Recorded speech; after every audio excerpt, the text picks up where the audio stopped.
शरीर से तो जग गए, लेकिन क्या अपनी आत्मा में जग गए? तो अपनी आत्मा में जगना बहुत ज़रूरी है।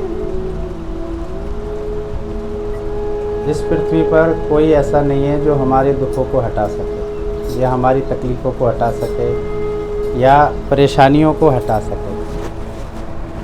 हम किसी के पास भी चले जाएं और हम सोचें कि हम वहाँ जाएंगे उसके पास और वो हमारे दुखों को हटा देगा, नहीं हटा सकता।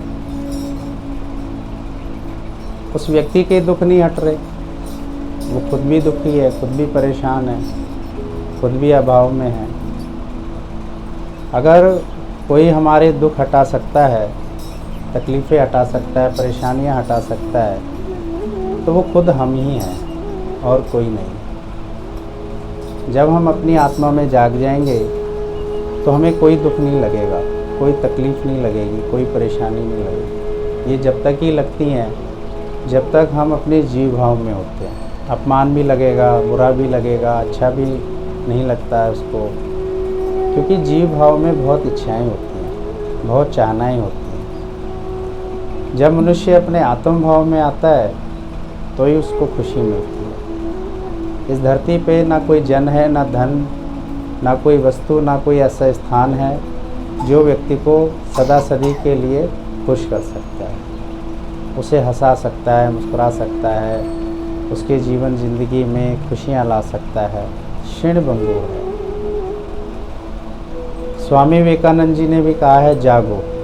जो जागेगा वही चलता है और वही पहुँचता है। भगवान बुद्ध ने भी कहा, आपो दीपो स्वयं जलाओ, कि अपना दीपक खुद जलाओ।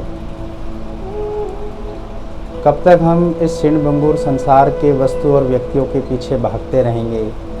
किस किस से हम आशा और उम्मीद बांधते रहेंगे? यहाँ कभी किसी की आशा उम्मीद ना पूरी हुई है, ना कोई कर सकता है। हम किसी की विद्या से, किसी की योग्यता से, किसी के धन से, किसी की काबिलियत से थोड़ी देर के लिए तो प्रभावित हो सकते हैं, उसके पास जा सकते हैं, बैठ सकते हैं, अपनी तकलीफ़ें बता सकते हैं, लेकिन दूर नहीं कर सकता वो। दूर तभी होगा जब हम अपनी आत्म जागृति में आएंगे। साथ संगत में आने का मतलब ही यही है कि मुझे अपनी आत्मा में जागना है। अगर हम अपनी आत्मा में ही नहीं जागेंगे तो हम हमेशा दुखी ही रहेंगे, क्योंकि जीव वाला ध्येय में रहता है और ध्येय में तो बहुत अनंत इच्छाएं होती हैं। बहुत मान सम्मान चाहिए, नाम चाहिए, शोहरत चाहिए, बहुत कुछ चाहिए उसको, और ये उसे कौन देगा और कब तक देता रहेगा? इसलिए वो दुखी होता है, परेशान होता है। सुख की खातिर जोड़ी माया, सुख की खातिर सब इंसानों के साथ जुड़े, दोस्ती बनाई, मित्रता बनाई, भाई बंधु बनाए, लेकिन सुखी कोई नहीं हो पाता। सुखी होने का एक बहुत ही सहज और सरल तरीका है संत समागम और हरि कथा। जब हम संत समागम और हरि कथाओं में बड़ी श्रद्धा और भाव से आकर बैठते हैं तो हमें अपने आप में अनुभूति होती है कि हमारे पास ही सब कुछ था, बस जागे हुए नहीं थे। जाग रहे मुसाफिर इस ख्वाब की दुनिया से। जब इस ख्वाब भरी दुनिया से हम जागते हैं तो हमें पता चलता है कि परमपिता परमेश्वर हमें सब कुछ देते हैं। उन्होंने किसी को भी कम या ज़्यादा नहीं दिया। ये जो हम धन दौलत, ये मकान, ये सब हम देखते हैं, ये बड़े बड़े शोरूम, दुकानें, गाड़ियाँ खड़ी हैं पार्किंगों में और बहुत बड़ी बिल्डिंग है, नाम है, पैसा है, ये सिर्फ उनकी एक चौकीदारी है बस। वो भी सुखी नहीं है। हमें थोड़ी देर के लिए लगता है कि वो सुखी हैं, पर आप थोड़े दिन उनके साथ व्यतीत करके देखना, वो भी टेंशन में है, परेशान है। किसी को घर की, परिवार की, व्यापार की, दुनिया की, दारी की, किसी को अपने नाम की, शोहरत की भी लगी हुई टेंशन। मेरा नाम कैसे हो, मुझे कैसे पहचाने, मेरी काबिलियत को कैसे जाने। कितने तरह के बातों और ख्यालातों में इंसान अटका पड़ा है। बहुत सरल तरीका हमें भगवान ने, गुरु ने बताया है कि अपनी आत्मा में जाग जाओ, और आत्मा में सभी जाग सकते हैं। उसके लिए सुबह शाम का सत्संग होता है और गुरु के बताए हुए जो अमृत वचन होते हैं उस पर हमें अपना जीवन चलाना है। भगवान बुद्ध जब सत्संग कर रहे थे तो उन्होंने अपने प्रवचन में कहा कि बहुत देर कर देता है इंसान ये जानने में कि उसका यहाँ पर कुछ भी नहीं है। वो पूरी ज़िंदगी इसी में व्यतीत कर देता है, ये मेरा है, ये मेरा है, ये मेरा है। लेकिन जैसे जैसे उम्र का पड़ाव आगे बढ़ता है तो उसको समझ में आता है कि कुछ भी उसका नहीं है। और जब एक उम्र पर वो पहुंचता है तो पछतावे के सिवा उसके पास कुछ नहीं होता, क्योंकि शरीर जर्जर हो जाता है, धन उसके हाथ से निकल जाता है, उसकी कोई सुनता नहीं है और ना ही उसको इतना कोई मान सम्मान दिया जाता है जितना वो चाहता है। बस थोड़े रिश्ते नातों में उसकी वाहवाही ज़रूर रहती है। ऑफिस डिपार्टमेंट से भी उसको हटा दिया जाता है क्योंकि एक उम्र हो गई है। घर परिवारों में भी इतनी उसकी कदर और वैल्यू नहीं होती, तो उसका कहीं ना कहीं मन उदास हो जाता है, वो परेशान होने लगता है। तभी वो कहता है कि संसार में कुछ नहीं है, लेकिन बहुत देर कर दी उसने ये समझते समझते। अगर वो ये पहले ही समझ जाए कि कोई किसी का नहीं है, जो हमारे साथ ये शरीर आया है ये भी हमारा नहीं है। अगर यहाँ पर कोई हमारा है तो वह है परमपिता परमेश्वर है। हमारे नेकी के कर्म है, हमारी नैतिकता और सच्चाई और ईमानदारी है, हमारी उदारता करुणा है। जो हमने यहाँ पर अच्छाई और भलाई के जो कार्य करे निष्काम भाव से करे हैं, निस्वार्थ होकर करे हैं, वही हमारे हैं।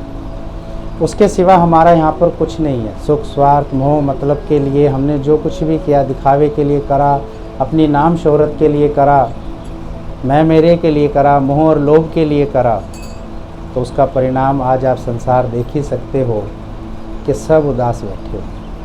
अगर कोई खुश है, कोई हंस रहा है, कोई मुस्कुरा रहा है, तो वो वही है जो भगवान की शरण में बैठा है। भगवान की शरण में बैठना इतना ज़रूरी है जितना कि इस शरीर के लिए रोज़ खाना पीना, सुलाना, आराम करना, इसकी तरफ ध्यान देना बहुत ज़रूरी है। तो भगवान बुद्ध जब सत्संग करके बाहर बैठ गए तो आनंद ने कहा कि आज आपने ऐसी बात क्यों कही, ये जागने वाली जो बात आपने कही, क्या हम सब जागे हुए नहीं हैं? तो भगवान बुद्ध ने कहा कि मुझे इससे कोई मतलब नहीं है कि कौन जाग रहा है और कौन नहीं जाग रहा है, कौन इतने ध्यान से सुन रहा है कि मुझे आज़ादी चाहिए, इस काम क्रोध लोभ मोह अहंकार से मुझे आज़ादी चाहिए। ज्ञान तो कोई भी दे सकता है, बता सकता है, लेकिन क्या वो हमें हमारे काम क्रोध लोभ मोह अहंकार से आज़ादी दिला सकता है? वो तभी दिला सकता है जब उसने खुद आज़ादी ले ली हो। जो अभी खुद ही अपने काम क्रोध लोभ मोह अहंकार में अटका हुआ है, निंदा चुगलियों में अटका हुआ है, बुराइयों में अटका हुआ है, उसको बुरा लगता है, उसे खुशी नहीं होती है, वो चतुराई चालाकी और होशियारियों में फंसा हुआ है, दिखावे में फंसा हुआ है, तो वो हमें आज़ाद नहीं कर सकता।